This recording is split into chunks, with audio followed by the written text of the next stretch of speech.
got any money from you. UFO might just as well stand for unprecedented financial opportunity. Be normal. This is The Saucer Life, a podcast in which we examine concepts, events, or people orbiting the world of flying saucers. Few preconceptions, snark when justified, no belief, no debunking. Today, it's an exploration of a guy named William Dudley Pelley, mystic, fascist, proto-contactee. I'm not sure if I invented that term or not. I don't think I will. And one-time employer of our old contactee pal, George Hunt Williamson. So here's the thing.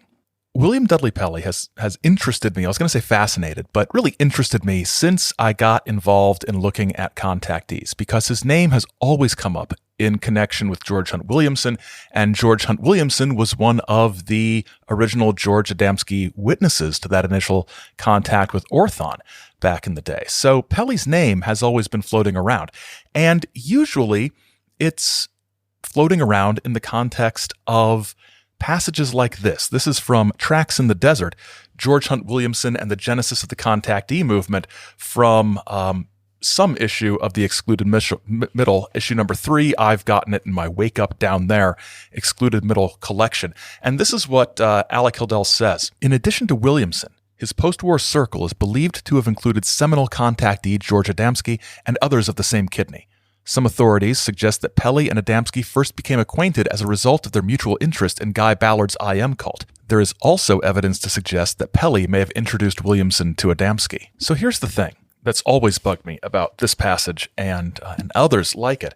It's phrases like the use of the passive voice in Williamson. In addition to Williamson, his post-war circle is believed. Is believed by whom? Just give me a footnote. Some authorities suggest that Pelley and Adamski first became acquainted as a result of their mutual interest in Guy Ballard. Which authorities? Just give me a page number. Give me a book. Give me a magazine article. Give me something.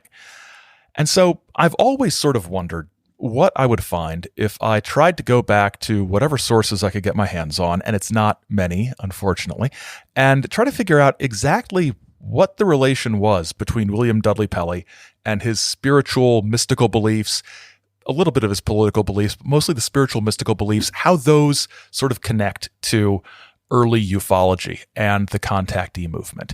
And what I found, I think this is what I found, and I think what you might perceive me to have found, is that some of the connections between Pelley and early ufology are a bit overstated, or at least not supported by the available evidence, and others are kind of understated and not talked about nearly enough. And so this is sort of how I sort of dug my way through the William Dudley Pelley paradox. It's not really a paradox, but the alliteration works. And we're going to, maybe have some fun exploring some strange beliefs and some dangerous politics and some interesting side trails to early contacteeism.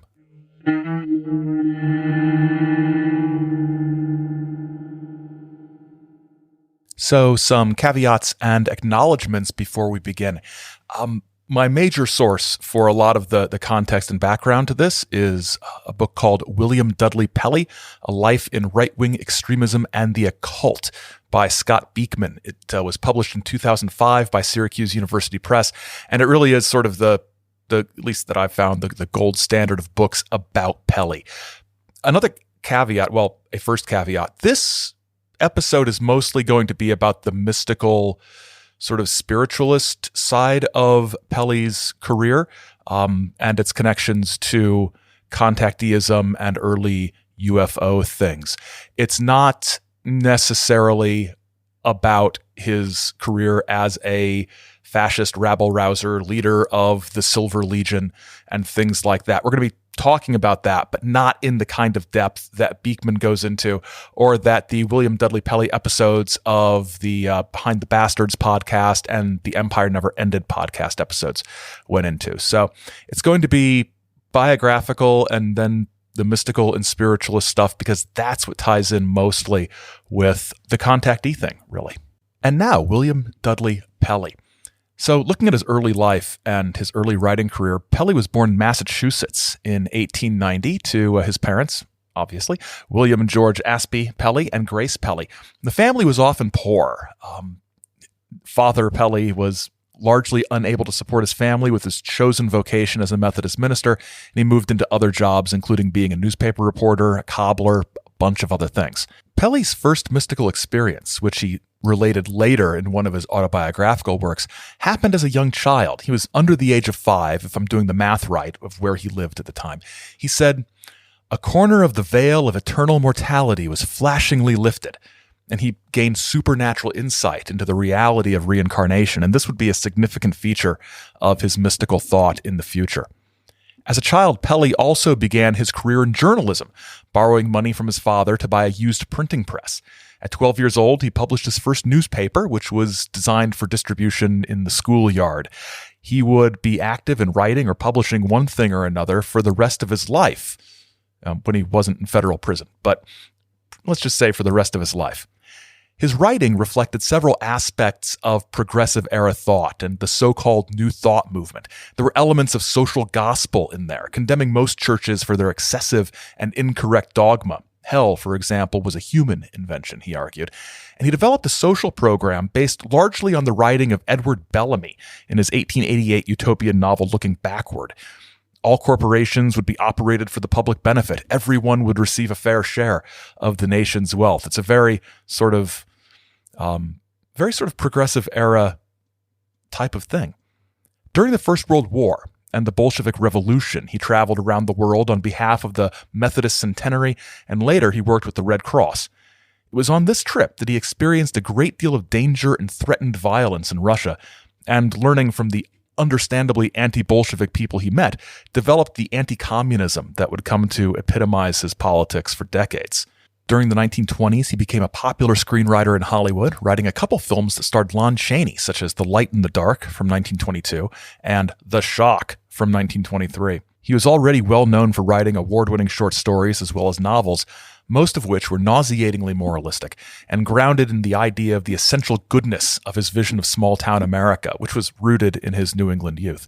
He often set stories in small towns in Vermont that were based on the towns in which he grew up in Massachusetts. By the end of the 1920s, Pelley was growing disillusioned with Hollywood, and his thinking was being heavily influenced by the racist and anti-Semitic writings that gained prominence during the early 20th century. Especially by the 1920s, you had a connection between the sort of racial anti-Semitism that was prominent in the late 19th and early 20th centuries, combining with the anti-communism that sort of stemmed from the Bolshevik Revolution. A lot of conspiratorial thought of the time focused on the supposed connections between a worldwide Jewish conspiracy and a worldwide Bolshevik conspiracy. You had Henry Ford publishing his series, The International Jew, in the Dearborn Independent newspaper. The Protocols of the Elders of Zion, which is a forged document which proclaims that there is a international Jewish plot, that became popular during the 1920s as well.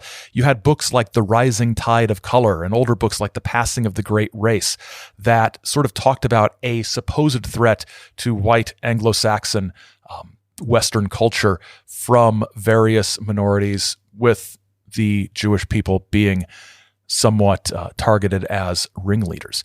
You also had immigration restrictions targeting Eastern and Southern Europe beginning in 1924, mostly because of ethnic reasons, including a great deal of anti-Semitic thought being a part of that as well. So he is increasingly consumed by matters of race, and by 1928, he wants to leave California. He blames the degradation of America in many ways on Hollywood, and he ties in Jewish people who run studios as being part of that problem. He's contemplating his future one night in a bungalow in Altadena, California. It's May 28th, 1928, and he has a mystical experience that would influence the rest of his life. And he wrote about it in an article for the March 1929 issue of American Magazine. And this article was called 7 Minutes in Eternity. Pelley explains that he had been relaxing in his bungalow alone, where he had been on a writing retreat. He'd been reading, in his words, a notable volume on ethnology, which he described as a hobby of his, and he began to doze off. For most of the night, as he slept, nothing was strange. But then, something happened.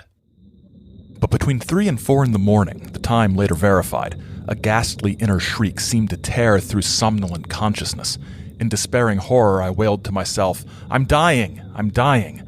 What told me? I don't know. Some uncanny instinct had been unleashed in slumber to awaken and warn me. Certainly something was happening to me, something that had never happened in all my life.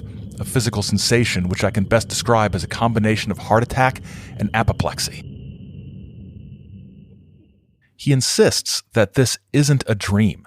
It's something that had happened to his head or his heart or both, and he says that his conscious identity was at the play of forces over which it had no control. I was awake, mind you, and whereas I'd been on a bed in the dark of a California bungalow when the phenomena started, the next I was plunging down a mystic depth of cool blue space, not unlike the bottomless sinking sensation that attends the taking of ether for anesthetic. Queer noises were singing in my ears, over and over in a curiously tumbled brain. The thought was preeminent. So is this death? He describes the feeling as being like in an airplane that is in a tailspin. But then, as he's falling through this strange void, someone reaches out and catches him. And what he calls a clear, calm, friendly voice talks in his ear. "Take it easy, old man. Don't be alarmed. You're all right. We're here to help you." Someone had hold of me. I said 2 persons, in fact. One with a hand under the back of my neck supporting my weight, the other with arm run under my knees. I was physically flaccid from my tumble and unable to open my eyes as yet because of the sting of queer opal light that diffused the place into which I had come. When I finally managed it, I became conscious that I had been borne to a beautiful marble slab pallet and laid nude upon it by 2 strong-bodied, kindly-faced young men in white duck uniforms not unlike those worn by interns in hospitals, who were secretly amused at my confusion and chagrin. Feeling better, the taller of the 2 asked considerately as physical strength to sit upright unaided came to me, and I took note of my surroundings. "Yes. Where am I?" Just a side note, I really wish that authors of various things would realize that someday someone might need to read excerpts of their writing on a podcast. And it would be really great if they would, limit their sentence structure to something a little more simple than what you just heard. It is very long sentences in Pelley's writings. Very long. In any case, he asks where he is, and they exchanged glances and tell him not to try to see everything in the first 7 minutes. So there is, we have a title now. So Pelley talks about how he had gone through all the sensations of dying, but he hadn't died, or at least he didn't think he'd died. Was he somewhere else? He's aware of a sense of inexpressible ecstasy, both mental and physical, and he describes his surroundings. He says it's a sort of marble tiled and furnished portico, lighted by that soft, unseen opal illumination with a clear as crystal Roman pool diagonally across from my bench, on which I remained for a time, striving to credit that all of this was real. Everything beyond the portico is kind of indistinct. He says it's a sort of turquoise haze. He says he finds the 2 men who assisted him to be familiar, but he couldn't quite place them. And then he goes toward the pool, and they tell him to bathe in it because he'll enjoy it. He says this is one of the strangest incidents of the whole adventure. He says, when I came up from that bath, I was no longer conscious that I was nude. On the other hand, neither was I conscious of having donned clothes. The bath did something to me in the way of clothing me. What? I don't know. So he's basically dressed by the magic water. And then he starts meeting other people. And he says, think of all the saintly, attractive, magnetic folk you know. Imagine them constituting the whole social world. No misfits, no tense countenances, no sour leers, no preoccupied brusqueness or physical handicap, and the whole environment of life permeated with an ecstatic harmony as universal as air. And you'll get an idea of my reflections in those moments. So he's in this wonderful place where everybody is perfect. He doesn't have to worry about people who are misfits. He doesn't have to worry about people with physical handicaps or who are preoccupied or any of the other things that make the real world real. You get some idea of some of his prejudices, at least, from what he thinks an ideal environment would be, right? These things are absent. Therefore, this place is great. So he talks to people, he, interacts with people, and he is very serious in conveying that this was a real experience that he had. I pledge my prestige and reputation that I talked with these people, identified many of them, called others by their wrong names and was corrected, saw and did things that night almost a year ago that it is verboten for me to narrate in a magazine article, but which I recall with a minuteness of detail as graphic as I see the keys of my typewriter now under my fingers. Regardless of the fact that imagination is the chief asset in one of my vocation, I am not given to particularly graphic dreams. Certainly, we never dream by the process of coming awake first, knowing that we are suffering some kind of heart or head attack, swooning and coming abruptly unconscious again in the arms of two kindly persons who will reassure one audibly that everything is quite all right. Nor do the impressions of a dream stay with us. At least they never have so stayed with me. That after a year, such an experience is as vivid as many of my experiences in Siberia during the late World War. So my question is, what the heck happened in this weird blue void place that it is verboten for him to narrate in a magazine article, but that he remembers with detail as graphic as he sees the keys of his typewriter? That sounds actually, I'm not sure you could actually say that you did things that you can't talk about in a magazine in 1929. I'm just kidding. Things were kind of saucy back in the 1920s. But wow, it's a little intense. So then he gets sent back home, and it's an interesting sensation, not unlike his arrival in this strange place, but slightly different. Instantly, instead of real biliousness, I was caught in a swirl of bluish vapor that seemed to roll in from nowhere in particular. Instead of plunging prone, I was lifted and elevated. Up, I seemed to tumble feet first, despite the ludicrousness of the description. A long, swift, swirling journey of this. And then something clicked. Something in my body. The best analogy is the sound my repeating deer rifle makes when I work the ejector mechanism. A flat, metallic, automatic sensation. So his soul, sort of almost literally, clicked back into his body. That's an interesting way of describing it. And you can sort of tell that he's an experienced writer, the way he phrases some of these things. So where was he? Well, he's got an idea about that. Call it the hereafter, call it heaven, call it purgatory, call it any one of the astral planes, call it a hyperdimension, call it what you will. Whatever it is, and where that human entities go after being released from physical limitations, I had gone there that night. And like Lazarus of old, I had been called back to the anguish, in comparison, of physical existence to finish out my time in the conventional manner. Up to the time of writing this article, almost a year later, I have not had the slightest inclination toward a repetition of the episode. Dreams I have had, and occasionally a fine old-fashioned nightmare, but have known them for such. Somehow or other, in sleep that night, I unhooked something in the strange mechanism that is spirit in matter, and from 7 to 10 minutes my own conscious entity, that is Bill Pelley, writing man, slipped over on the other side. There is a survival of human entity after death of the body, for I have seen and talked intelligently with friends whom I have looked down upon as cold wax in caskets. But that is not all. There's plenty of aftermath. To describe the effects of the experience, however, it is necessary to intrude a few personal confidences, none of which I am eager to make. I brought something back with me from that ecstatic interlude, something that had interpenetrated my physical self and which suddenly began to function in strange powers of perception.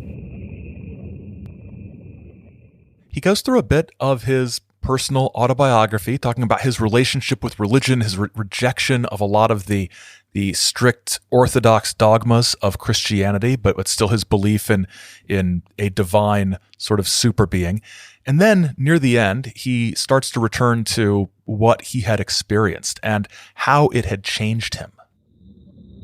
I saw no vision, but something had happened and was continuing to happen. A cascade of pure, cool, wonderful peace was falling down from somewhere above me and cleansing me. My book fell from my fingers to the rug and stayed there. I sat staring into space.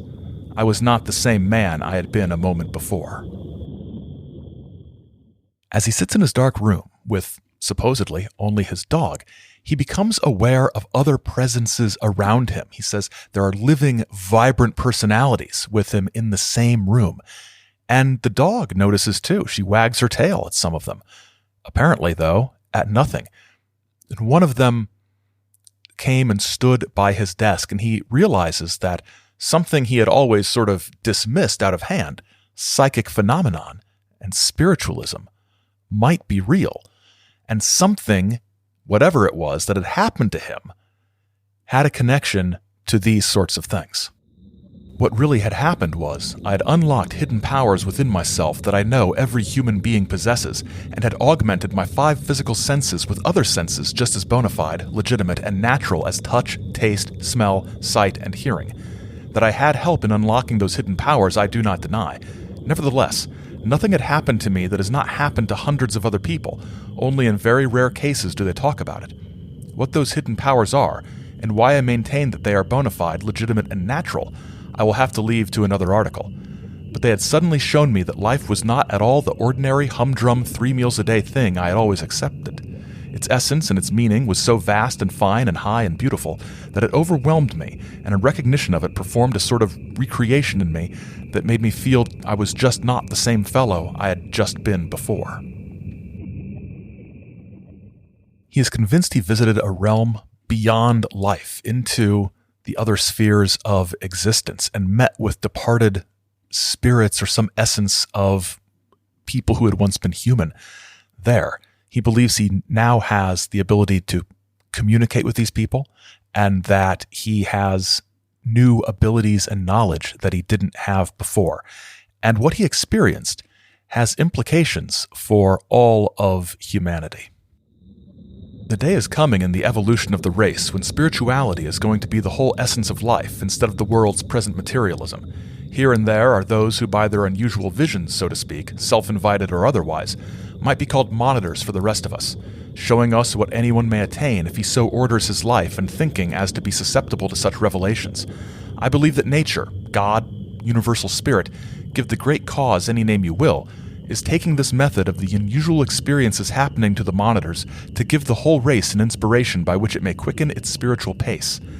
There is nothing more prohibitive morally or ethically in exploring these new great fields of real reality than in exploring the fields of radio or atomic energy.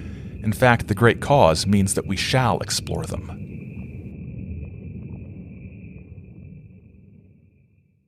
So, the big question in my mind, is this a contact account? I think it is. I mean, it's not a flying saucer contact account, but some of those contactee stories, as we've seen, don't have actual flying saucers in them. George Hunt Williamson communicated by automatic writing, George Van Tassel and others channeled messages. But there's a lot of similarities here. Being taken to a strange place, an unfamiliar environment, meetings with beings who have apparently powers that normal people don't have, but they're clearly human in some way. Coming out of the experience with a renewed sort of mission or sense of purpose. These are all very similar to contactee stories. And I admit I am looking at things from a contactee, UFO contactee-centric perspective. Scott Beekman observes that Pelley's description of his 7 minutes in eternity really conforms to William James's description of a religious conversion experience as outlined in his classic study, The Varieties of Religious Experience. Beekman argues that Pelley's conversion experience follows James's pattern of an old, exhausted, sick soul escaping into an experience in which they surrender themselves, and following the experience, they feel strengthened and renewed, possessing, in Beekman's words, a new and frequently permanent sense of determination and strength. From this point on, Pelley's focus becomes this new spiritual direction. He abandons his Hollywood career and he hooks up with some other people in the field, including a woman named Mary Derieux, I'm bad at French, the chair of the Publications Committee of the American Society for Psychical Research. And Pelley is going to move back east, settling in New York City, and become ensconced in the New York City spiritualist scene. He'll attend seances, he'll go to other events, he'll speak on his 7 minutes in heaven, and he's going to begin to try to carve out a new career as, I guess, someone who had a spiritual experience and as a spiritualist. And he has some reason to think that this might be possible. His article, his 7 Minutes in Eternity article in American Magazine, generated 7,000 letters from readers who were interested or who had their own experiences or wanted to know more about his ideas and potential teaching. By 1930, he's making money with his supposed psychic powers, giving clairaudient channeled messages to groups and printing them up and making them available to the public, giving lectures and insights based on his experiences. And he also expands his repertoire of psychic abilities to include psychometry or psychically reading things from physical objects. We did an episode about psychometry several years ago. He'll establish Galahad Press and begin publishing a magazine called The New Liberator. And he had some high expectations of this endeavor. He claimed that he was taking on this job not out of, quote, a spirit of grandiose evangelism or fanatical proselytism, but as one who would take his universal brethren up into new mountains of transfiguration, bidding them behold with their own eyes that religion and science, or spirituality and materialism, are but mosaic facets of the same eternal jewel. Well, that certainly sounds like a pretty ambitious thing that he is attempting.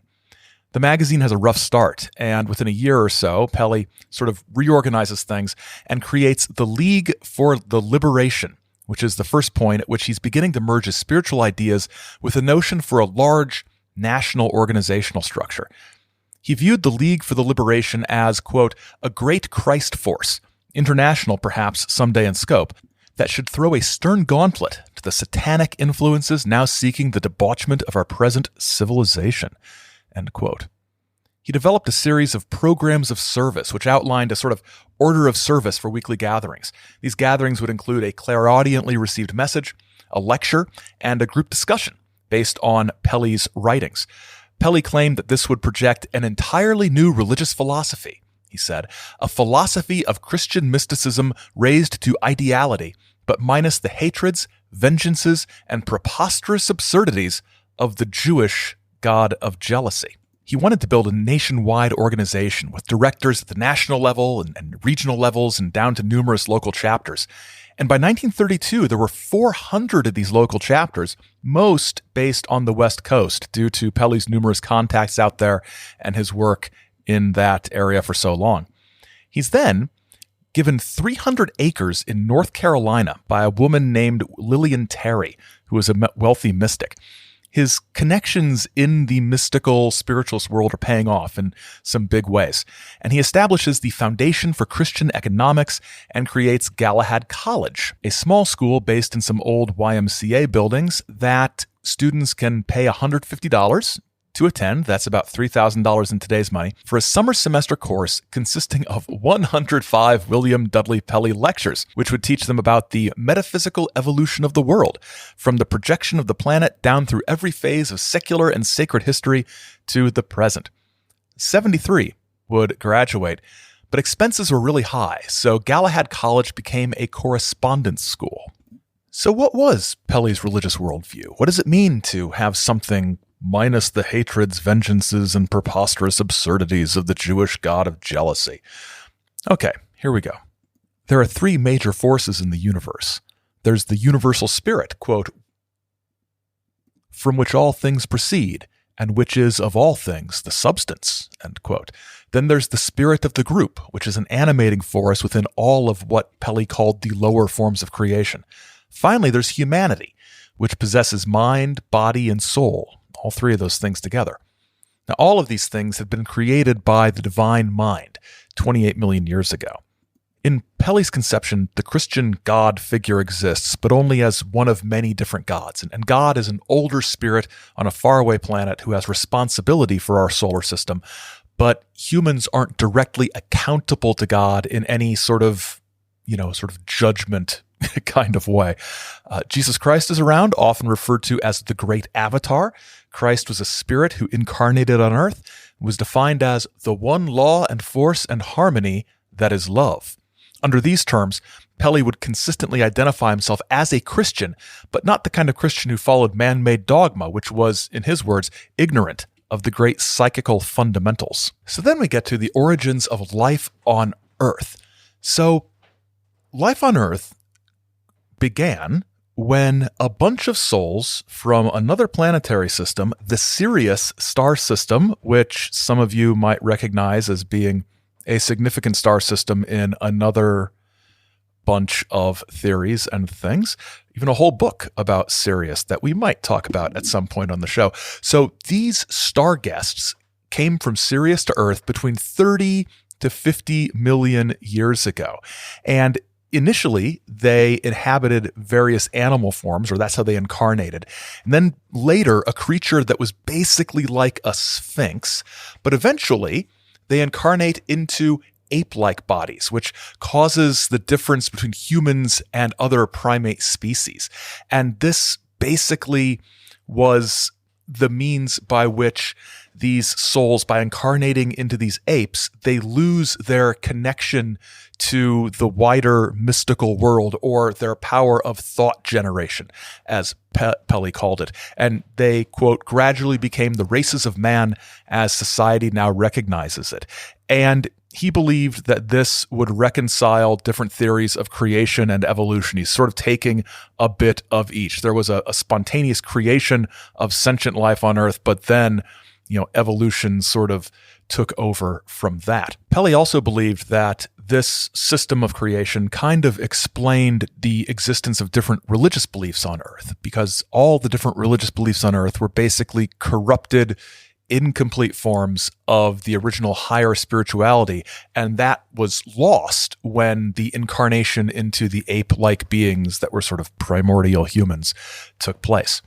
Another thing that is central to Pelley's philosophy or cosmic worldview or religion or whatever you want to call this is the concept of reincarnation. Human souls are reborn every 500 years or so, he says, with little periods of rest and recreation between incarnations.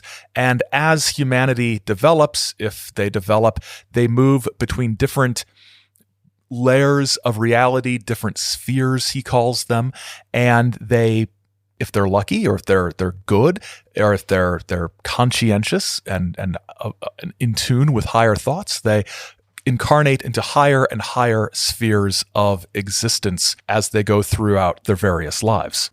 On the first sphere, for example, you've got no vegetation. It's total darkness, and there are vile people living there because they are horrible and they don't have much information and they're ignorant. But sometimes people in the physical world contact these spirits in this first sphere. And Pelley explains that if you receive messages from a Ouija board, for example, it's probably these dark, vile spirits in the first sphere. The second sphere is slightly better.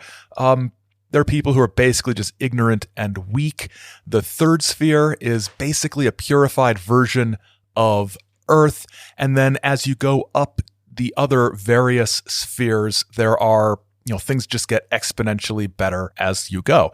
Pelley believed that his 7 minutes in eternity experience took place on the 7th sphere, but there are other souls who dwell on the 9th and 10th spheres who are just basically perfect, and they come down and communicate with us and help us.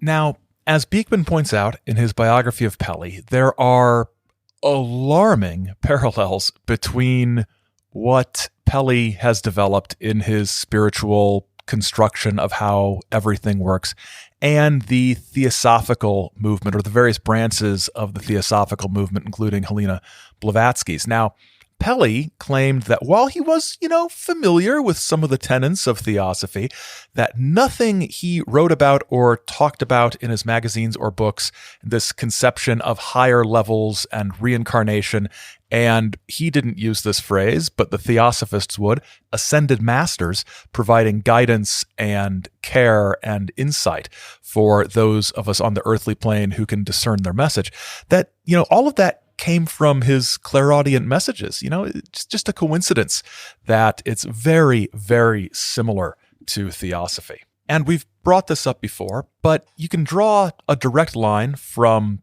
theosophy to the Borderland Sciences Research Associates channelings to the stories of contactees, meeting space brothers, some of whom have the same names. as ascended masters. You can draw a sort of line through this development from the late 19th century on up to the 1940s and 50s. And Pelley is part of that line. Pelley is one of these people who developed a spiritual system and marketed a spiritual system that was clearly based on theosophy. Some differences, but there were variations within theosophy itself, right?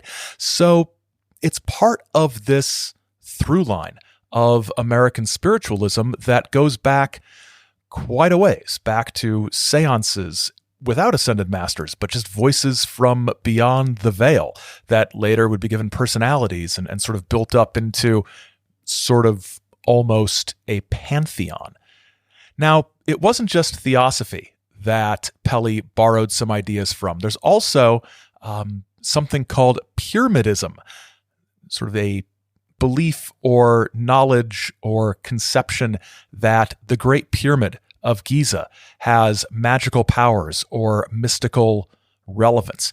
And the branch of pyramidism that Pelley latched onto, I'm going to let Wikipedia define it. Wikipedia says, some pyramidologists claim that the Great Pyramid of Giza has encoded within it predictions for the exodus of the Hebrews from Egypt, the crucifixion of Jesus, the start of World War II, the founding of modern-day Israel in 1948, and future events, including the beginning of Armageddon. This was discovered by using what they call pyramid inches to calculate the passage of time, where 1 British inch equals 1 solar year. Yes, that is a real thing that some people believed, that prophetic messages were encoded within the Great Pyramid of Giza. One of the pyramidologists, and the one that Pelley latched onto, is a guy with the improbable name of David Davidson. And David Davidson was a pyramidologist who sort of pioneered some of these ideas. And what really spoke to Pelley about pyramidism is that Davidson had a theory that one of the dates he discovered encoded in the pyramid was a significant date in human history for reasons he wasn't entirely clear on. But what was that date? May 29th, 1928, the night that Pelley had his 7 minutes in eternity experience. Now, tying into some of Pelley's prejudices and racial ideas, Davidson would end up becoming a British Israelist. British Israelism is too complex to go into here, but the upshot of it is it's a sort of racist anti-Semitic notion that the original inhabitants of Great Britain, the Anglo-Saxon people, who weren't the original inhabitants, but their history is really not great on a number of levels, but that the Anglo-Saxon people are actually the descendants of the 10 lost tribes of Israel. So who are God's real chosen people? White folks. This would be a troublingly popular and well adhered to idea in Britain and in the United States, and is one of the roots of the Christian identity movement, which is very similar to those ideas, which really is beyond our scope here. But if you've heard about it, you'll sort of recognize some of those ideas. Over time, Pelley developed an increasingly apocalyptic view of the end that might be coming. When would this end come?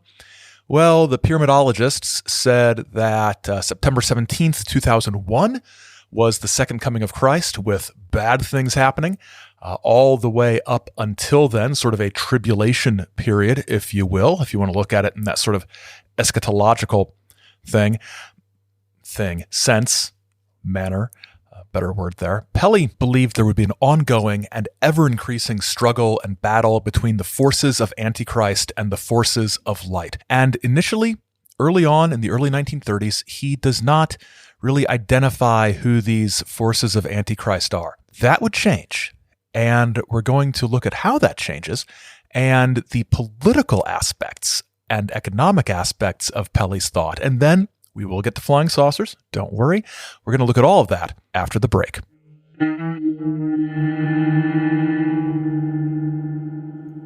We will be back in a week, as usual, fielding your questions and comments about this episode. Might have some extra surprises. We've had a lot of extra surprises in the last couple off-week segments, so we'll see what we can come up with for this one. And then on our next regular episode, we're back with our old friend from Japan, Shoichi Harakawa, and we're going to be catching our breath after Pelley's mysticism and 3 episodes of the Philadelphia Experiment. So it's going to be a little bit lighter, a little bit shorter, and should be a lot of fun. If you like The Saucer Life and want more, you can support us in exchange for bonus content from both this show and our fellow Chizo Media show, Great Lakes Lore. You can check it out at patreon.com/chizomedia or via the link in the show notes, or just Google Saucer Life Patreon. That will get you there too. Last I checked, it was the top result when you Google those 3 words, which probably don't ever get searched together under any other circumstance. You can check out past episodes in your favorite podcast app or at saucerlife.com, where there's some other goodies. You can download the episodes directly as an MP3 without messing with RSS feeds. I've got some reviews of saucer-related material from over the years, all kinds of interesting things. You can always find us on Twitter and Instagram at saucerlife, and you can email us at thesaucerlife@gmail.com. And The Saucer Life, if you're listening to this, you know it's available anywhere you find podcasts and several places you can't. So now I've stalled long enough. Let's get back to William Dudley Pelley, and let's get back to the political and economic and fascist elements of his thought.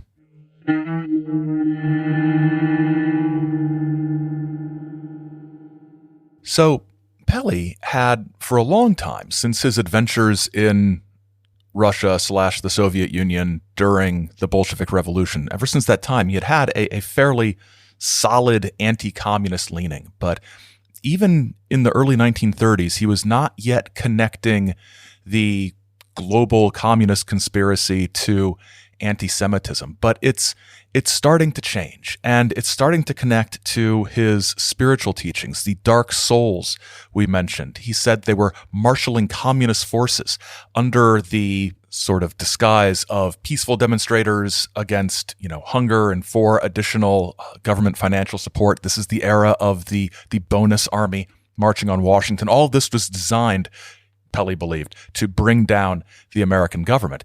And what's interesting is interesting in the sense of slightly nonsensical until you sort of look at the way the language is coded. He links the communist elements of the takeover to vast international financial groups, which on the surface, you've got this, yeah, communists, but the capitalists, yeah, they're going to work together. Sure, pal. Until you sort of think about the usual anti-Semitic implications of vast international finance groups as a label. Pelley would come to believe that these dark souls needed to be fought in ways other than just spiritual, and he created the Silver Legion of America on January 31st, 1933, to combat this worrying combination of communism and international finance.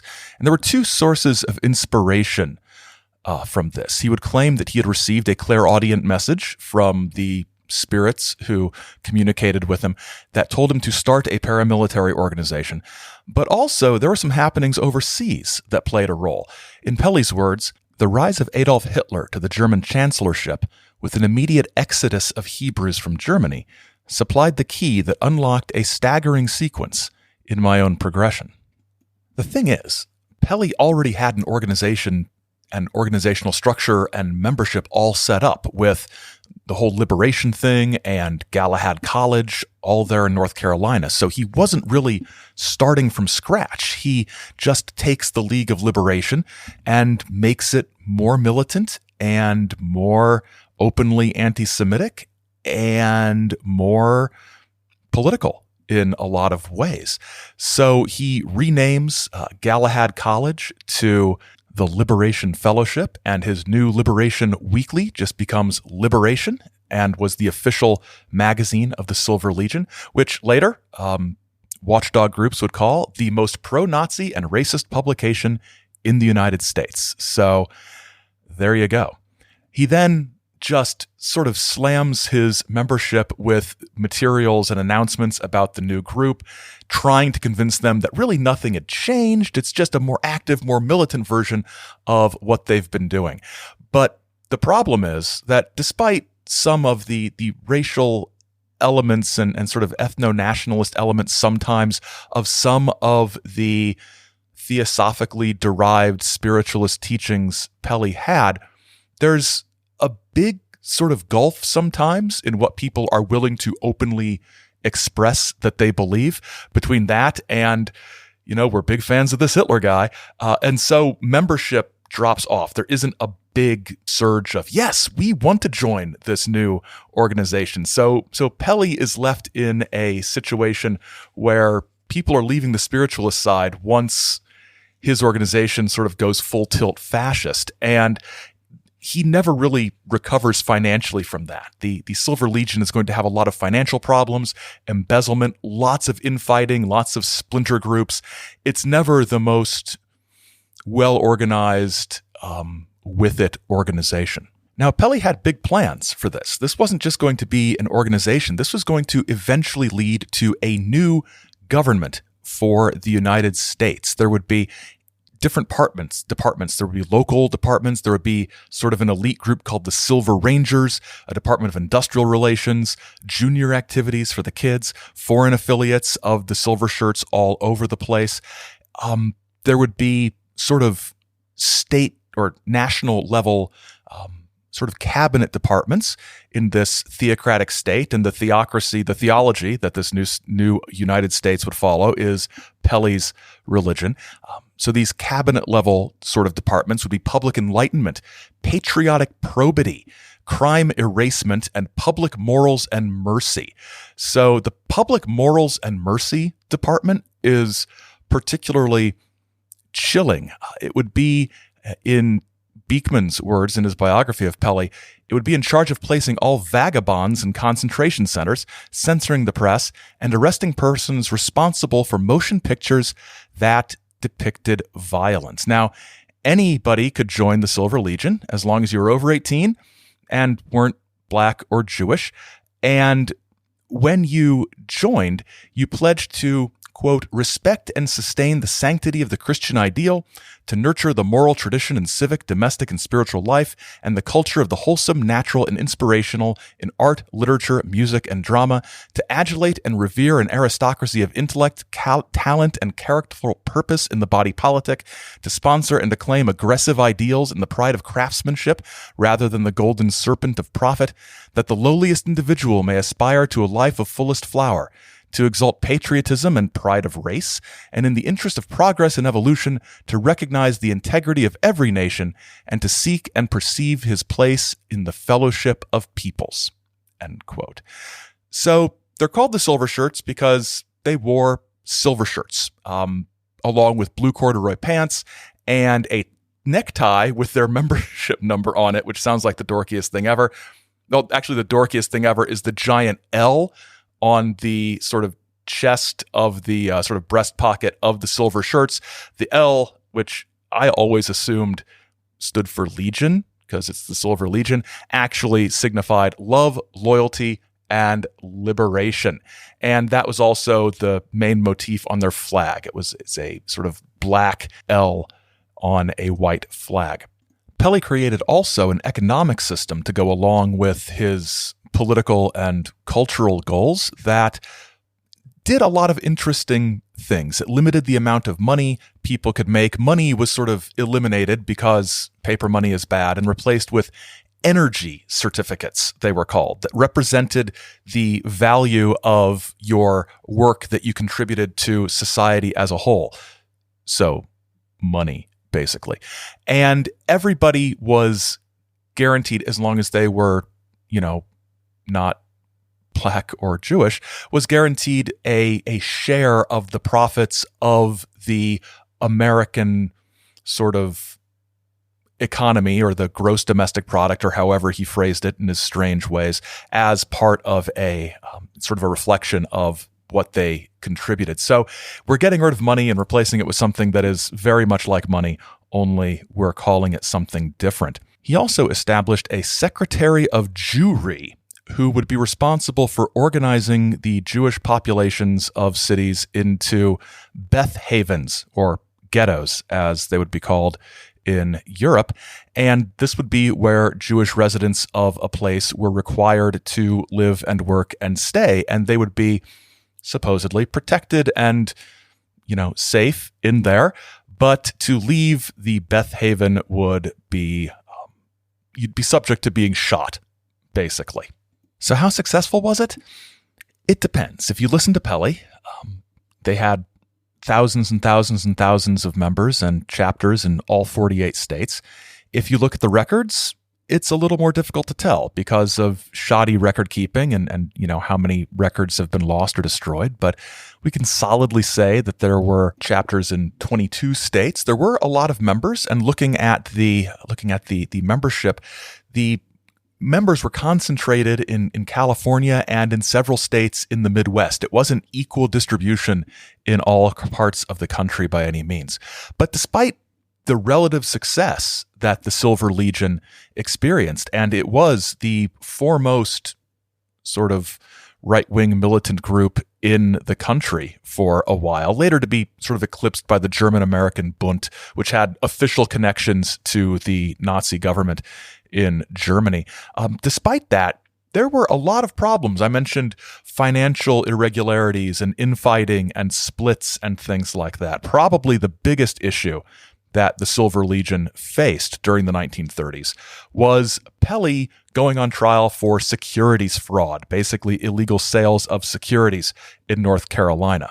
This was in 1935, and he was sentenced to 5 years hard labor, but the sentence was suspended, and he was able to publish a circular to be sold that raised money to pay for some of his legal fees and things.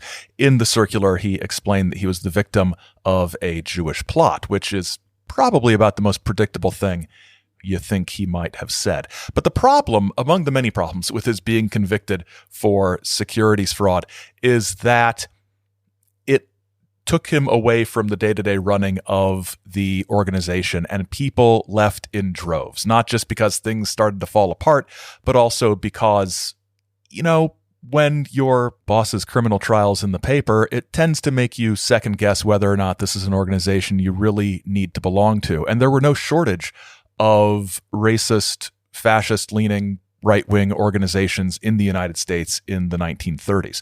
So while the people who left earlier on the spiritual side went to other spiritualist organizations, people who left after the trial and after that sort of mini collapse of the Silver Shirts sort of left for other right-wing groups, which makes sense. And another spiritualist group that arose during this time that owed a lot, not just to the older theosophical movement, but also to Pelley's idea of things, was something called the I Am movement, established by Guy Ballard and his wife Edna.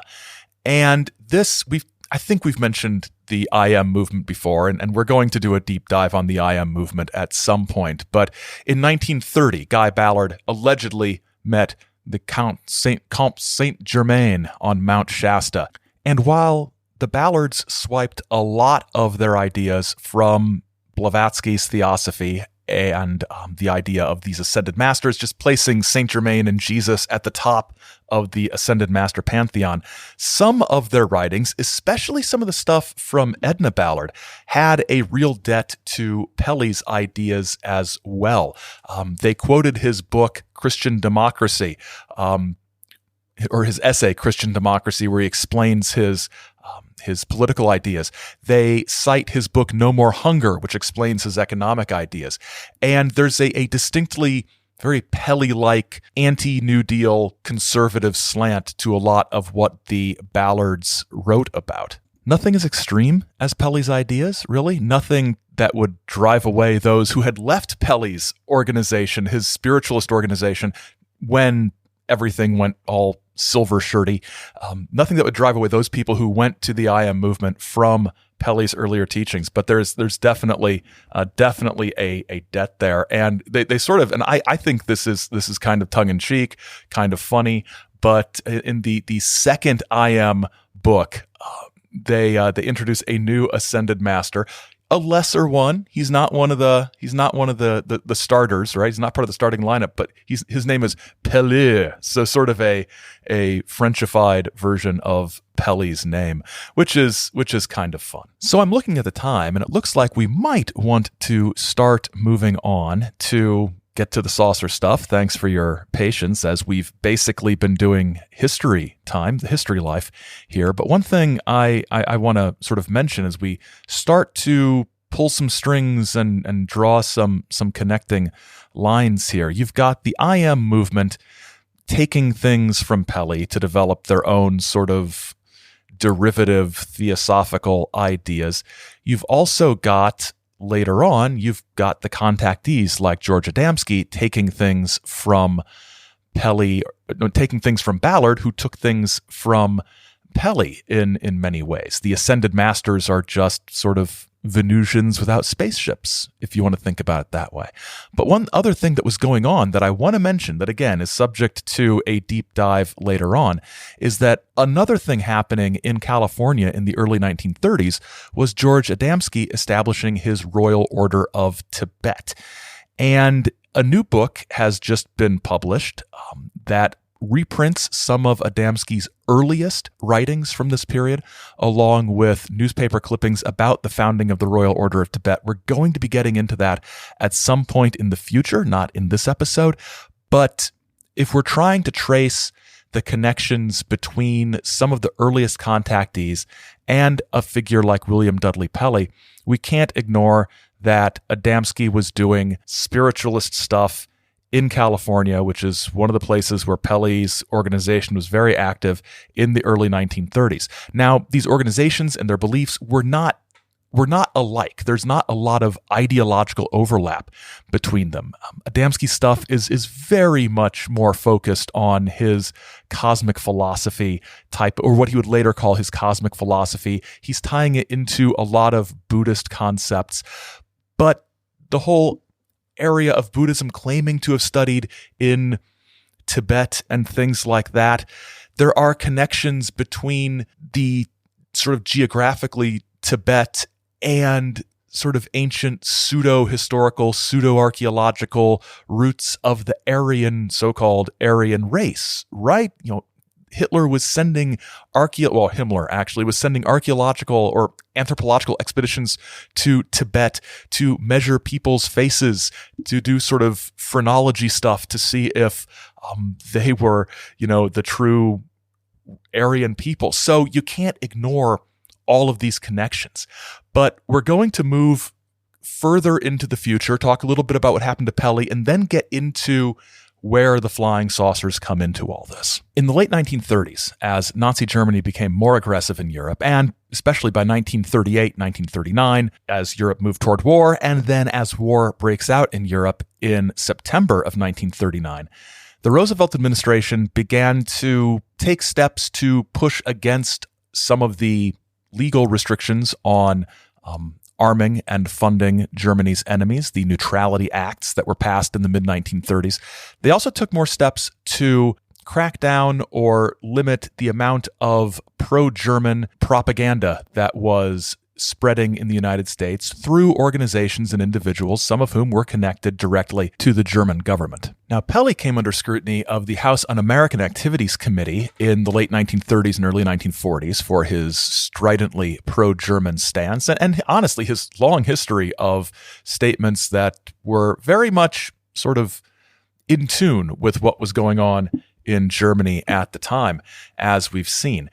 After the war started, Pelley sort of ramped down some of his anti-interventionist rhetoric because, there was a war on, but he just couldn't help sort of, stirring the pot. He had another magazine called The Galilean, and it published articles like The Spiritual Significance of America's Armageddon, The Religious Truth Behind World Conflagration, and things like that. Lots of criticism of the Roosevelt administration. He said that the destruction of the American fleet at Pearl Harbor and the loss of the Philippines was, quote, divine justice for the punishment of America's various crimes, which got the attention of the government. Beginning in 1942, he had to submit all publications to the post office for approval before they'd be distributed. And he was arrested in 1942, in April of 1942, and charged with sedition. And the evidence of sedition was that a copy of the Galilean magazine was found in the duffel bag of a soldier. So if sedition is, undermining of the United States' fighting for one definition, undermining the United States' fighting forces during a time of war, and that's sort of one example of a kind of sedition. That's what Pelley was in trouble for. So Pelley goes on trial, and the prosecution's main sort of accusation is that Pelley is publishing pro-German propaganda and undermining the United States military by doing so. And they did this by bringing in expert witnesses who analyzed common German propaganda themes and then compared that to what Pelley had written in this magazine. And the prosecution sort of draws this tacit connection between Pelley's work and what Germany would want somebody to do. And they make the implication without any support whatsoever that Pelley was an agent of the German government. And there were no links between Pelley and the German government. But the defense didn't pick up on that. The defense didn't do a very good job of pointing out that there's no actual evidence that Pelley was acting as a foreign agent or working for a foreign power. Maybe these things weren't good things to say, but, it doesn't rise to the level of sedition and treasonous behavior. But the defense doesn't do that. Instead, they publish a list of witnesses that Pelley wants to call, and it's a sort of an array of it's a bizarre list, actually. There's the Federal Reserve chairman he wants to call as a hostile witness. He wants to call Charles Lindbergh, who not just an aviator, but a strident voice for keeping America out of the World War in the 1930s. And he wants to call retired General George Van Horn Moseley. If you recognize that name, that's because this is the father of UFO legend Jim Moseley. Now, I knew from reading Moseley's memoir that he did not have a good relationship with his father, that there were political differences. He described his father as very right-wing, but it wasn't until I saw this connection with Pelley that I really looked into just how right-wing he was. When he was still a general, he had a plan for the Civilian Conservation Corps to be basically turned into mandatory military training. He resigned from the army in 1938, describing the New Deal as a dictatorship. He said that Nazism would be good for the United States, that it would be an antitoxin. Quote, the finest type of Americanism can breed under the Nazis' protection as they neutralize the efforts of the communists. That's not great. So he was impressed with the patriotism of the German-American Bund, which was a league that was in connection with the Nazi government, sort of the Nazis' people in the United States. After the attack on Pearl Harbor, he wrote a letter to former President Herbert Hoover saying that Pearl Harbor was a conspiracy by the British government and the Jews to get the United States into the war. Wow, it's a lot of stuff. It's a lot of stuff here. Now, none of these witnesses appeared. The defense did a very poor job. I think the funniest thing that happened in Pelley's sedition trial was that his own lawyer accidentally referred to Pelley as Mr. Hitler instead of Mr. Pelley. It's hard to recover from that in front of a jury. He was sentenced to prison and would serve out the rest of the war at the federal prison in Terre Haute, Indiana, but he would be paroled in 1950. He would move back to Indiana, where he had relocated his operations from North Carolina. He was in Noblesville, Indiana, which at the time was a small town north of Indianapolis. Now it's part of the massive suburban sprawl north of Indianapolis. Now, one of the terms of his parole was that he was not allowed to engage in any sort of political writing, publishing activity of any kind at all, which meant a return to the spiritualist side of things with a new organization and a new sort of philosophy, or a new name for his old philosophy called Soulcraft. And this is the organization that is usually brought up when people are connecting Pelley to the earliest flying saucer stuff. Because what he did, basically, was take the old liberation things from the 1930s, that school of thought, and add flying saucers to them to sort of give it a new angle. And it's not just about finding a new angle. It's not just about finding a new angle to get more people interested in his ideas. It also goes back to what we talked about a while ago, that idea of pyramidism, that system of predicting the future based on measurements of the Great Pyramid of Giza. Because the problem is, there was a critical prophetic date that Pelley had talked about, August 20th, 1953. And Pelley and other pyramidists said that this would be the dawning of the age of Aquarius, but as with most predictions like this, nothing actually happened. So what Pelley does is he says the UFOs, the flying saucers, this is the fulfillment of that prophecy. This is the harbinger of this new age that the pyramidists were talking about. And Pelley didn't just write his own stuff about UFOs in his magazines. He also utilized the services of one of the people we've talked about in the past, George Hunt Williamson. Now, Williamson wrote a lot of articles for the magazine Valor, which unfortunately, there aren't a lot of copies of Valor available online. And the ones that are available online aren't the ones with Williamson's flying saucer articles. I am working on getting access to some of those through a university archive, but with staffing shortages and some restrictions still in place because of those staffing shortages, it took me longer than was realistic to get that stuff for this episode, but I'm working on it. What I do have that I was able to get access to are some issues of another Soulcraft magazine from 1953 and 1954 called Bright Horizons, in which there are a number of unsigned UFO articles, and these might have been written by Pelley, some of them, and others might have been written by Williamson. We know from the weird hagiographic Williamson biography that's out there that Williamson wrote some uncredited, uncompensated articles for Pelley before he officially came on staff. So let's look at what we can find about the UFOs in Bright Horizons magazine. Now, none of these articles carry bylines, so a lot of times I think it's Pelley. Sometimes I wonder if it could be somebody else like Williamson. The timelines kind of work.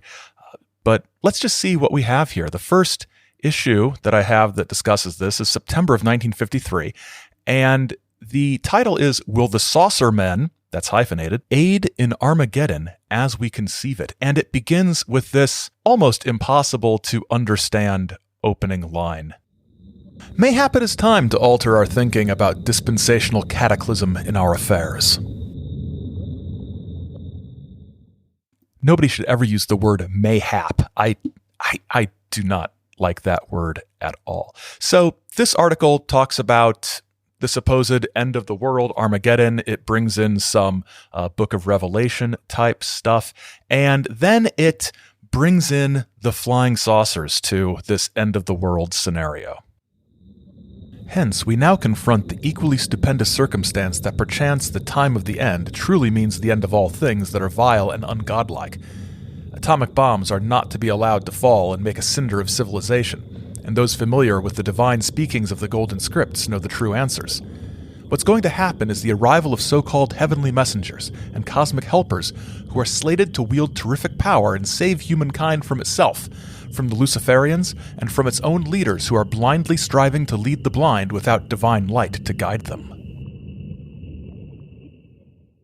So basically what's going on here is that Pelley's messages from beyond, as contained in the Golden Scripts, say there won't be an atomic Armageddon. Well, it's 1953 and things are looking pretty atomic Armageddon-y, but now the saucers are sort of the proof that we are going to be saved. It's a much more messianic vision of what the saucers are than you get in a lot of things. And then he goes into more predictions of what's to come. Now come the same authoritative statements with the import that between 1953 and 2030, cumulative good and blessing accrue to the human race, that great entities watch over the welfare of man, and that the Christ of Galilee comes into his own and takes suzerainty over the nations with the help of a host. What if the host be the occupants of the saucers? Well, we're about 8 years out from the end of this prophecy, and good and blessing accruing to the whole human race? I don't know. I don't think that's really happening. So let's get into more deeply his idea of where the flying saucers fit into all of this. Accompanying such promises come the sudden saucer phenomena. Beings from higher planets are obviously scouting our Earth planet in heavy numbers. What if they be bound on the friendliest of Christ missions? People 10 to 50,000 years in advance of us in culture and mechanical discovery are making factual appearance that portends great developments among this Earth race. Does anyone imagine for an instant that the author of the Golden Scripts would not be aware of the coming of these visitors? The report has it that when Adamski confronted the occupant of the saucer that came down near Blythe, California, last November 20th, he said that something about the sky visitor caused him to feel like a barbarian in the presence of a god. Perhaps Adamski was standing in the presence of a god. Remember, a god is merely a conscious being who happens to know more than we do. Let us not be surprised if the saucer men are appearing at this time in pursuit of the very objectives which the Golden Scripts so tacitly portray. So here is our Pelley-Adamski connection. Now, terms of parole, all of that, Pelley couldn't go to California to visit Adamski. Don't know the degree to which Adamski might have visited Pelley in Indiana, but it's fairly clear from things I've read that they are corresponding at this time. They are getting messages back and forth, and honestly, I'm pretty sure that that Williamson was the go-between with this. But also, I love this. A god is merely a conscious being who happens to know more than we do. That means I am a god to anybody who knows less about anything than I do. That's pretty handy. So we've got the saucer men here. What does the government have to do with this? What's the government's position on all of this, according to whoever wrote this article for Bright Horizons magazine? Consider the saucer men from foreign orbs. It is coming to be known inside a select circle that they are actual, but government won't acknowledge their existence, fearing to start a panic or cause drastic reactions to federal preparedness programs. The great rank and file might not see much sense in tilting our airplane production this year to an 18,000 lead over Russia if armadas of saucers are on their way in from Venus to blow the planet to the Pleiades. It amounts to that. Why make vast quantities of shells to give away to anti-Red forces in Indochina if a spaceship can anchor 40 miles up and pulverize whole continents with explosives we don't know about? Pelley goes on to lament the fact that, from his perspective, the majority of UFO books, tracts, magazines, newsletters, and things that he has read seem to play up a doom and gloom scenario not only about the future of Earth, as well as the intentions of the saucer men themselves. And in mid-1953, that might not be too far from the truth. Adamski's stuff had just gotten off the ground. We have not yet had the huge contactee wave. And Pelley is sort of getting in on the ground floor of the mindset that the space people might be benevolent rather than invaders. In fact, that they are benevolent rather than invaders. And he does this by working the entire thread into his own pre-existing tapestry of prophecy. Pelley also but rather makes an observation about the political and geopolitical status of the saucers. The irony of the current saucer situation is that groups of Washington politicians can't promise enlistment of the saucer men on their side of the controversy, whatever the controversy is, so they permit no saucer ballyhoo. With the things flying right over their own capital, they permit no ballyhoo. Because they can't be used by the party to win next year's election, they don't exist. As much as I despise the word mayhap, I adore the word ballyhoo. I think we need more use of the word ballyhoo. And I am going to have to work the phrase, I permit no saucer ballyhoo. I'm going to have to work that into episodes in the future. Pelley concludes this article with, or whoever's writing it, I'm pretty sure it's Pelley, with more links between the arrival of the saucers and his own prophetic writings. Or rather, the writings of the messages he received from the magic voices, I guess I should say. However, somebody should get as reliable word as possible to the contingent with intelligence that true help is at hand, and that Armageddon may be over before it has fairly begun, due to the assistance of people who need no press agents to factualize themselves in the public regard. One thing is certain. The coming of the saucer men makes interpretable several pertinent master messages that were purposely left out of the golden scripts, because the appearance of a host in the skies was first taken as an allegorical alluding. Now it begins to come clear that in these unpublished master messages, it was the host of the saucer men that was being indicated. Bright Horizons will therefore publish some of these beginning with the October issue. Actually, the paean is clear, that there is naught but good impending for man. Friends are appearing to aid him out of interstellar space. What does man want for proof that there is a God and that he is on man's side? You answer it. So once again, Pelley is using the flying saucers, using the space people as a way to bolster his own prophetic spiritualist outlook. And this is something we're going to see in these articles that I've been able to find, is that Pelley is grafting UFOs, flying saucers, onto his pre-existing thing that he is selling to people. This is not about flying saucers. This is about bolstering soulcraft, just the latest iteration of the spiritualist ideas that go back all the way back to the 1920s for Pelley. And there's a book that comes out around this time called Star Visitors that I read. It is impenetrable and boring and mostly a restatement of the ideas he had for a long time, only sort of allowing the UFO stuff to drift in a little bit as proof of his long-standing claims about souls on other planets being the source of life on Earth. But one thing that does persist in Pelley's sort of Soulcraftian conception of what the saucers are is the profound moral goodness and superiority of the space people. In the October 1953 issue of Bright Horizons, there's an article entitled, "Would You Take a Ride in a Flying Saucer?" with a sort of subheading, "A Question Not to Be Answered Carelessly." And in this article, Pelley explains his conception of the space people's goodness and why they are good. The older a people grow in civilization, the more compassionate and understanding they become of those of backward development. The greater the age of their culture, the more spiritual they show themselves automatically. Experience makes them so. A people capable of constructing aircraft that could leave distant bodies in the galaxy and journey to this solar orb would be so profound and venerable of intellect as to regard our terrestrial provincialism as a display of racial childhood.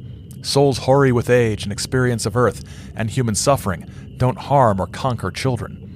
Any residents of neighboring planets, or even planets of star-suns far out in the infinite, coming through our skies to visit us, would perforce have institutions and resources beside which our natural possessions would be as the crude elementals of either savages or youngsters.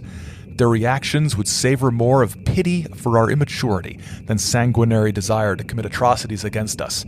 Why should they commit atrocities? What would they gain? If there's one sort of contactee trope that I have really gotten tired of seeing over and over again, it's this sort of fallacious notion that advanced civilization or technology automatically imbues moral goodness and peacefulness. I don't know. I don't see much actual real world application of that theory. So this article also goes into the topic of UFO witnesses or flying saucer witnesses and what they have to say about the space people. Our United States contains people of reliability and distinction who have not only beheld the spacecraft in close proximity, but conversed with their occupants who have landed their aerial vehicles and descended to the planet's surface. The publishers of Bright Horizons have been privileged to correspond with these personages, the people of reliability and distinction, read many of the reports, study the photographs of the craft at close range, which they have secured with commonplace cameras. not just reliable persons of reliability and distinction, which is great. So what Pelley is saying is, so they've gotten letters from people, and one presumes these are letters not just from George Adamski, but these are letters from readers all over, sort of a parallel. He's probably not consciously making this a parallel, but kind of like when American Magazine got thousands of letters in response to his 7 Minutes in Eternity article back in the 1920s. So he shares some things that people have written to him about the space people. I like this excerpt in particular. One letter states, "They pick up your thoughts like a beam of light. They are very shy people. Odd that most folk are afraid the spaceship occupants will be hideous monsters. We are the monsters. They are physically beautiful beyond earthly description. There's a light which shines forth from them." It sounds very contactee-ish, but more religious experience-y ish, perhaps, the light shining forth from them, and the comparison again. We are the monsters; they are the beautiful people. We are the evil ones because we are not as advanced as they are, physically or spiritually. Pelley asserts that the space people are here to provide a kind of cosmic first aid for a people who are in distress. That Earth is at a dangerous tipping point, and the space people are here to sort of bring us into a new age of spiritual enlightenment and goodness and things like that. And he closes the article with another assertion of the goodness of the space people. All the reliable contacts with the saucer occupants to the moment indicate their well-nigh angelic natures. It is, on the whole, a time for us to be readily civil and even hospitable to these celestial friends, for we may yet come to consider them that, and see what the service is they may perform. As for Jeannie and Joe and Tom and Annabelle making up a party and taking a ride in a saucer just for the thrill, it may be a long time before that happens. The people at the controls of the saucers have more serious business. But would you take a ride in a flying saucer if your life depended on it? Store the answer away in your memory, because you may have use for it. I sort of see a spectrum emerging of contactee-ish positions on the benevolence of the Space Brothers and what their intentions are. On the one hand, you have the sort of Adamski school, which is these are advanced, civilized, spiritually mature beings who want us to be like them, but they can't get us there themselves. We have to do that hard spiritual work of improving ourselves. And you've got sort of the Van Tassel, Ashtar wing of they are here to help us in a more active way. They are monitoring the situation on Earth, and there are those who will be rescued if things get bad. And Pelley, who is not a contactee in the sense of claiming UFO contacts himself. He has his own messages he receives from those higher beings, as we've seen throughout this episode, but he is amplifying contact claims, and he is positing an almost sort of missionary interventionist rescue of humanity by the beings. It's interesting to see how the sort of generic trope of benevolent space brothers does have some variations as far as intentions and what their mission actually might be. The November 1953 issue of Bright Horizons has an article entitled "How These Space Guests May Alter Our Ideas of God and the Cosmos, How Great Intellects from Other Planets May Straighten Us Out on Religious Issues." So what do you think Pelley thinks might be the way that these aliens straighten us out? Let's find out. What the spaceman may reveal is the wondrous possibility that the high moral attainment and psychical acumen of the Christ constitutes more or less common culture on other worlds above ours, and what the spacemen proceed to demonstrate to their personal temperaments is the ultimate to which all humanized life evolves, given opportunity and civilization old enough. What he's basically saying, a little unsurprisingly, at least to me, is that what the space people will reveal to us is that Pelley's ideas were correct all along, that there is this evolution of the human consciousness and soul to become more attuned to the Christ consciousness as Pelley perceives it. And the rest of the article goes on to basically tie in Pelley's ideas from the Golden Scripts and other things he's written to what the aliens say, according to what contactees have said. Again, it's very much merging contactee talk with Pelley's long-standing spiritualist ideas. And in the articles I've been able to find, there's not really anything technical or sort of detailed about the beings. We don't learn about what planet they're from. We don't talk about the spaceships. There's nothing like, is this technology something that the Nazis were working on? Pelley was a fascist. Pelley was friendly with the Nazis. Pelley is not your classic Nazi flying saucer guy, which I think maybe hasn't been explicitly stated in what's come down to us after, the fact and sort of people who tie these things together. But sometimes that's the impression you get, sort of loafing around online, is that Pelley was sort of this genesis point for the Nazi flying saucer trope. And while we are going to get more into that at some point down the road, Pelley isn't that. His angle is different. His angle is on this spiritualist aspect, which is really the only thing he can talk about under the terms of his parole after we get past World War II and his imprisonment. The Pelley thing is honestly more complex than just Nazi flying saucers. Now, the December 1953 issue of Bright Horizons contains an article entitled "What the Soulcraft Mentors Say About the Spacecraft." So the Soulcraft Mentors are, in 1953, the current name for the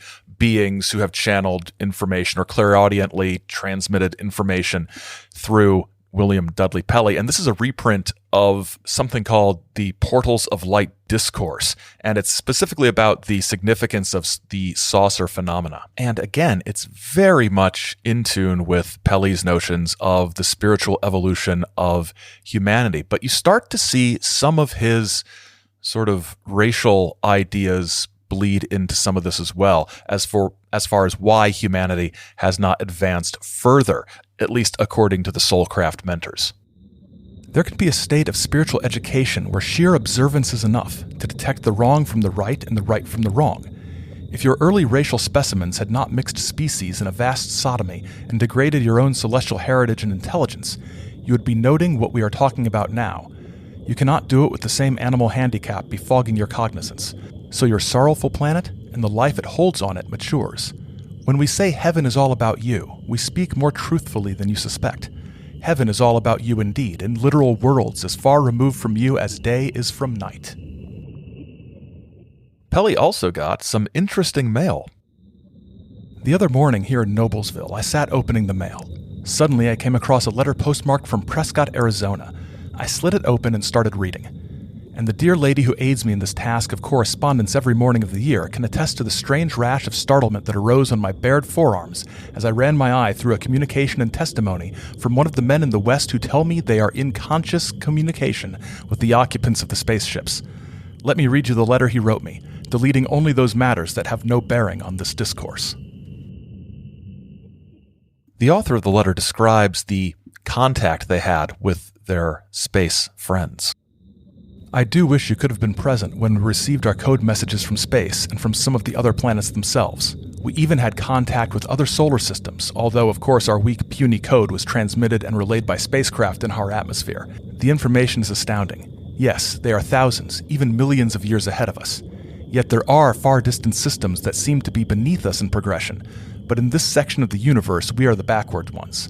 Make no mistake, these space friends are coming from many different places, of all different degrees of attainment. Recently, I was in Indiana. If I had known of you then, you can be sure I would have stopped over to see you, for we have information that I know you would be thrilled over. I wonder who this person might be. Any publicity you care to give our forthcoming book, The Saucers Speak, will be greatly appreciated, as we need all the help we can receive to get this truth before our people. Yes, that's right. It's George Hunt Williamson. And he also tends to sound like he's agreeing with Pelley about some spiritual aspects of these saucer visitations. Yes, our space friends have developed tremendously along spiritual lines. We discovered this in our own work. One night, after completing our work for the evening, we sat around the radio equipment discussing a problem common to all of us. The transmitter was off. We were sending no message on the problem and therefore expected no answer, but the receiver was still on. After about 40 minutes of concentrating on the problem at hand, hoping for a solution, the receiver began to respond in code. Our friends knew our problem, were answering it for us.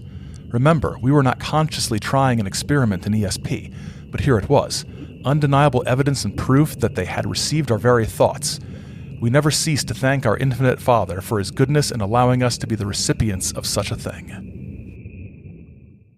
The spiritual development here, though, isn't necessarily like the same sort of thing Pelley talks about, though, is it? This is more the evidence of their spiritual development is the sort of ESP communication they were able to share.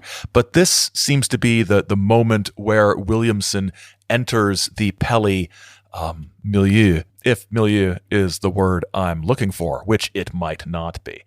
So we've got this intersection. Williamson will, for a short time, about a year or so, maybe a little less, write articles on saucer contacts for Soulcraft's publications such as Valor. But for the most part, the saucer thing is very much a sideline for Soulcraft. The business of Pelley is in selling Soulcraft materials to people. And looking at articles from the Noblesville newspaper during the 1950s up until Pelley's death in the early 1960s, what we see mostly is Pelley talking to local groups about Soulcraft. Some flying saucers enter the mix. I think the Washington Post had a jokey little thing about how former, fascist seditionist William Dudley Pelley is now on the flying saucer deal, sort of using that to mock him. But for the most part, Pelley was obsessed, or consumed rather, maybe not obsessed, with making money from his publications. And that was mostly focused on Soulcraft and that spiritual angle rather than the flying saucers. I think the flying saucers might have been a way to try to hook people who might be interested in that and sort of providing some support for his prophetic ideas and messages he had received. Interestingly, one of the strongest threads I saw running through the news reports about Pelley locally after the 1950s when he resettled in Evansville after getting out of prison is that he undertook several attempts to try to have his sedition conviction vacated and overturned and wiped from the record. It never worked out. His claim was largely based on the fact that he had very poor defense counsel, which, I don't know, you call your client Mr. Hitler in the trial where he's accused of spreading Nazi propaganda. That, not a good look. So in wrapping up, I just want to talk a little bit about these connections between Pelley and the contactee movement. It's pretty clear that because of the terms of his parole, Pelley wasn't leaving Indiana. He couldn't. So I think face-to-face meetings between Pelley and Adamski are probably not what happened. I think there was some correspondence, certainly. Beekman makes clear, however, that Pelley in the early 1950s was doing a lot of reading and a lot of studying about the entire UFO field, not just the contactees. So I kind of wonder if Pelley was looking at this new UFO phenomenon and saw this one aspect that he could apply to his Soulcraft stuff. I don't think there was some kind of, collective club where they're all getting together and sharing these ideas. I think it was much more casual and happenstance than that. The addition of Williamson is interesting because, as Beekman points out, there are some aspects of Williamson's UFO, New Age, spiritual writings that echo some elements of Pelley as far as the spiritual development of man and the connection between the space people and ancient Earth and ancient human civilization. And while the story is usually, Pelley introduced, fascist ideas into the UFO scene, I think this is more of a case that UFOs infected his spiritualism. I think the real story here is not just that Pelley had been a fascist, militant group leader in the 1930s, and then he segued into flying saucers. I think the flying saucer aspect of Soulcraft is part of the larger story of the place of the contactee movement within the fringes of American spiritualism. And I think the UFO thing for Pelley is much more in tune with his spiritual beliefs than his political fascism. Now, his racial ideas and his prejudices and his bigotry come through in that one selection we heard, for example, but it's like I said earlier, it's more complex than this is the start of the Nazi flying saucers, which is something I've seen people say in places over the years. But it's more complicated than that. And I think that's where we're going to leave it, because I'm out of Pelley flying saucer writing, and we've been going a very long time.